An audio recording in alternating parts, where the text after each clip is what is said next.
Hello, and welcome to Math Matters. I'm Dr. Jameson, and today we're going to consider ways we can make products for 10, 20, 30, and 40. We will also explore another strategy to help us solve multiplication facts. You'll need the following materials today: your bag with the arrays that you created, some paper, something to write with, and scissors. I'll give you a minute to gather those materials.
Welcome back. If you didn't gather those materials, that's okay. Just follow along. You can create your arrays later. So take a look at the screen. What is the same but different? Remember, same is like the two smiley faces. Different is like the smiley face and the heart.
Did you notice that 20 is the same as 4 groups of 5?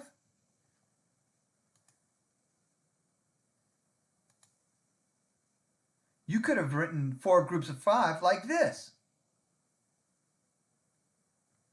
The total is the same. Both have 20. The columns are the same.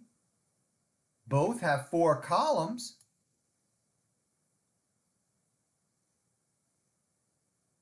Do you see the columns?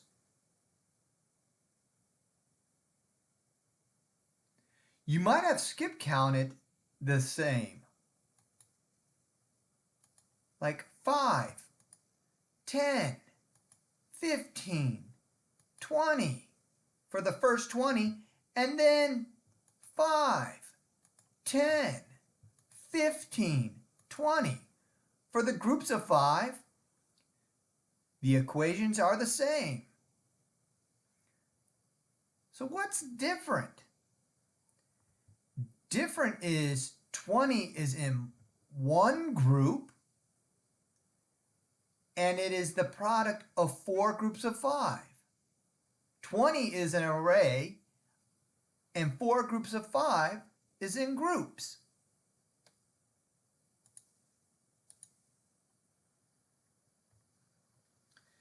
During our last session, I asked you to make arrays for these numbers.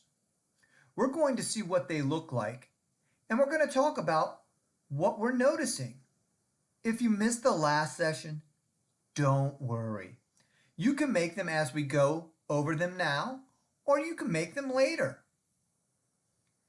And just a reminder to you, after we finish making all our arrays, we'll be playing games with the arrays. So make sure you're keeping them in your Ziploc bag.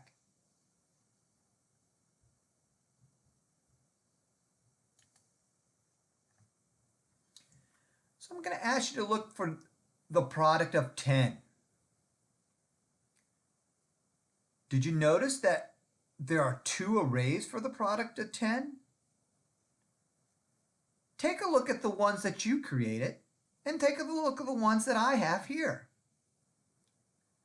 The first one is a 1 by 10 or a 10 by 1 array. And the second one is a 2 by 5 array or a 5 by 2. Your array should look something similar like the ones I have on the screen. What about for the product of 20? You should create it two different arrays. The first one was a 4 by 5 or a 5 by 4. The second array is a 2 by 10 or a 10 by 2.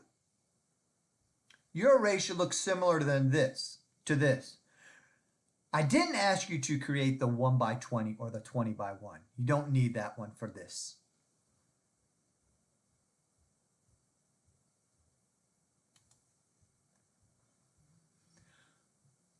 For the product of 30, you should have created the 3 by 10 and the 10 by 3. You probably also created the 5 by 6 and the 6 by 5. The product of 30 also has the arrays that are 1 by 30 or 2 by 15. For the purpose of what we're doing, you won't need those arrays.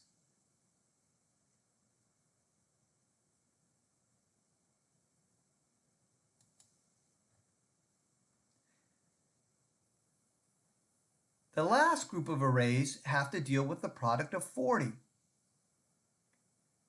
You should create two different arrays. You should have the 4 by 10 or the 10 by 4, the 5 by 8 or the 8 by 5. There are other arrays for the product of 40, but these were the two that we wanted you to focus on.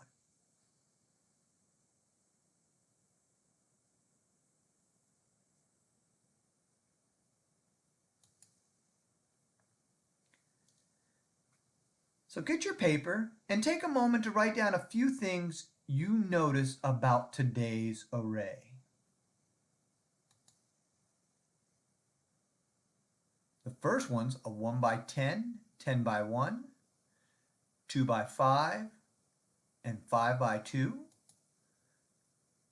The next group is a 4 by 5, or 5 by 4, 2 by 10, 10 by 2. And the last group is a 3 by 10, a 10 by 3. Oh, forgot this group. 4 by 10, 10 by 4, 5 by 8, and 8 by 5. Now take a moment to write down a few things you notice about these.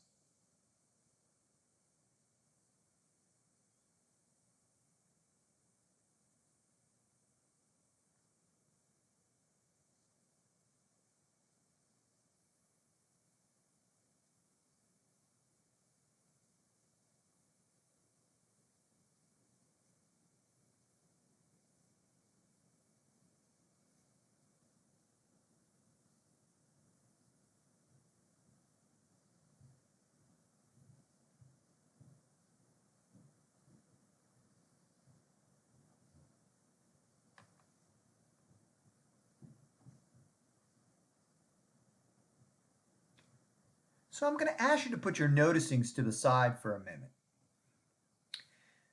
So far we've learned about how to solve for the product of multiplying a number by 1 and how to use the doubling strategy to solve facts that we don't know yet. Today, we're going to spend time with multiplying by tens and their connections to fives. As we go through today's lesson, see if we discuss anything that you wrote down related to your noticings.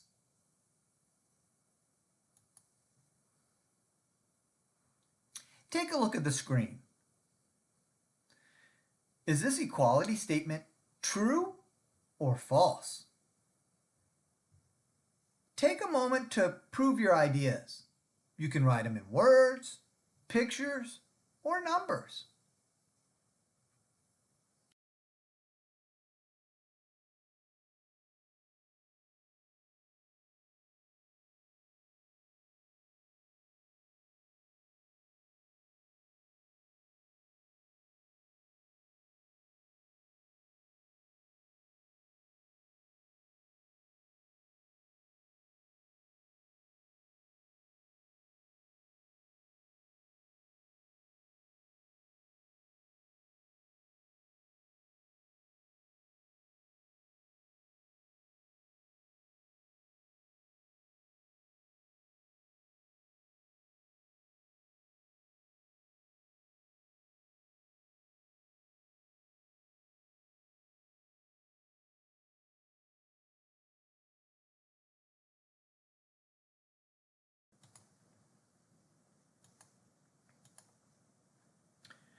You may have thought about how 10 times 3 is 3 tens, which is 30. You may have thought about 5 times 6 as 6 fives and counted by fives to get to 30. Or you might have used repeated addition and thought about adding the tens to get to 30 and then adding the 6 fives to get to 30. So 30 equals 30. What if we look at these expressions? Think about them this way. 10 times 3 and 5 times 6. What do you notice about the relationships between them?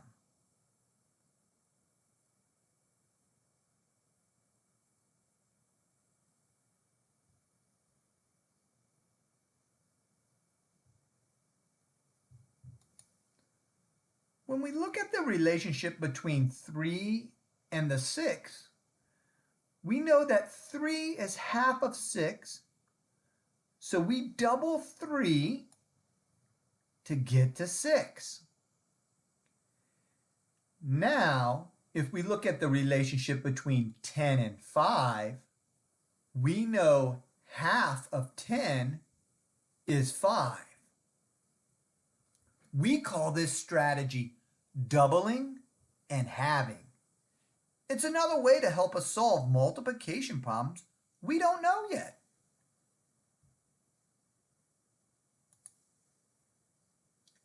Let's add pictures to help with this idea. Here's a different type of array made with dots. There are equal rows and columns. It is made of 3 rows of 10. If we cut the amount in each row, which is 10, in half, that will give us 5. Then if we double the rows with what we just cut out, that will give us 6 rows instead of 3. And it would look like this. Now you can see how we just went from a 10 by 3 array to a 6 by 5 array. And we just have the same amount of dots. We just doubled and halved.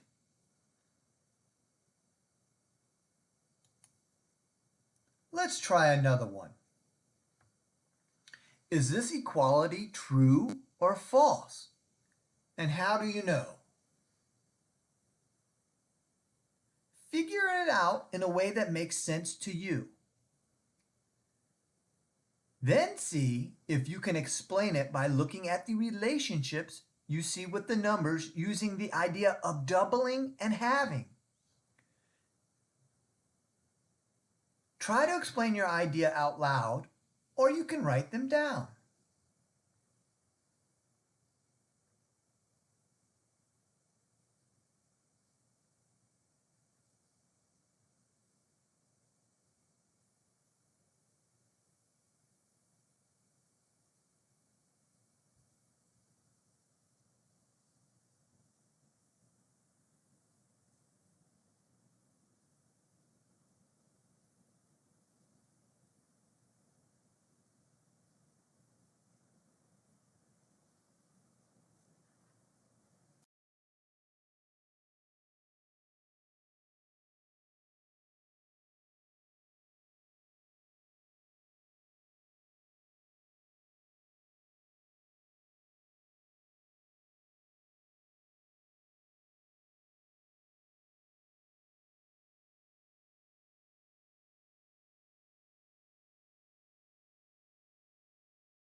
Let's take a moment to reflect on today's learning. What's something you feel good about with multiplication? What is something you're still wondering about? Take some time now to share out or write down your thoughts to those questions.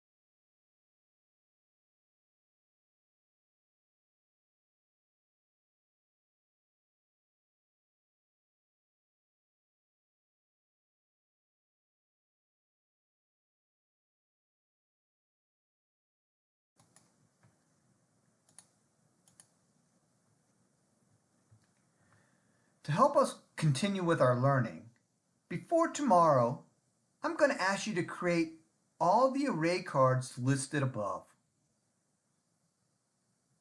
Tomorrow we will share these arrays. For 45, only create the array 5 times 9. There are other arrays, but only do the one 5 times 9.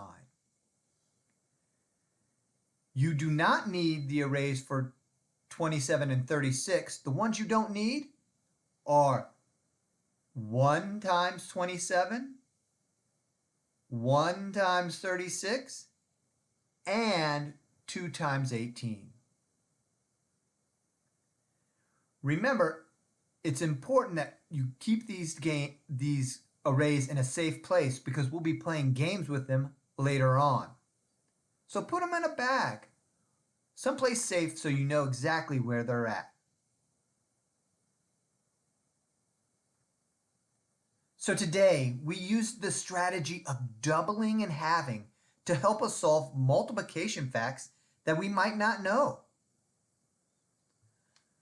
I hope you have a mathematical day and keep on counting. I'm Dr. Jameson.